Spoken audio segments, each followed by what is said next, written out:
చెప్పుకుంటున్నాం. వృద్ధుల పెన్షన్ల విషయంలో ఏపీ ప్రభుత్వం కీలక నిర్ణయం తీసుకుంది. మే నెల వృద్ధుల పెన్షన్ల కోసం సచివాలయాలకు రావాల్సిన అవసరం లేదని తెలిపింది.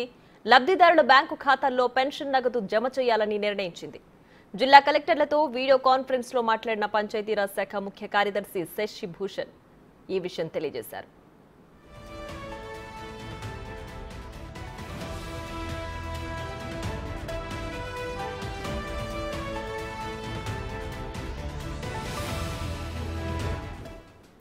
బ్యాంకు ఖాతాలు లేని వారికి, దివ్యాంగులకు, ఆరోగ్య సమస్యలు ఉన్నవారికి ఇంటి దగ్గరే పెన్షన్ పంపిణీ జరిగేలా చర్యలు తీసుకోవాలని కలెక్టర్లకు సూచించారు.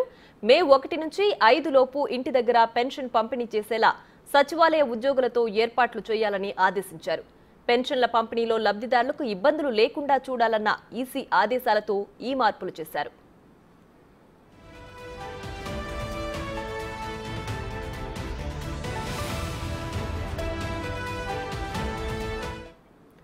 ఇదే అంశానికి సంబంధించి మరింత సమాచారం మా ప్రతినిధి శివ ఫోన్ లైన్ లో అందించడానికి సిద్ధంగా ఉన్నారు. శివ, మొత్తం మీద చూసుకుంటే పెన్షన్ల కోసం ఎవరు ఇబ్బంది పడకుండా అలాగే సచివాలయాలకు రావద్దని చెప్పి కూడా Panchayati Raj secretary Shashi Bhushan video conference లో జిల్లా కలెక్టర్లకు ఆదేశాలు జారీ చేశారు.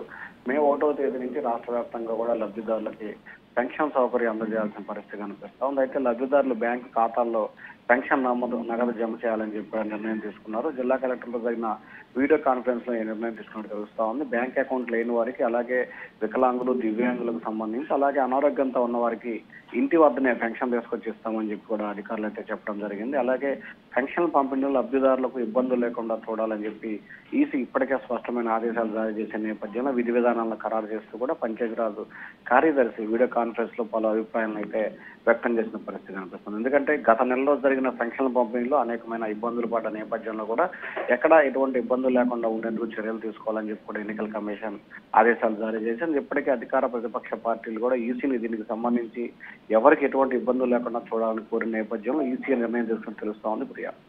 Right Shiva, thanks for the updates.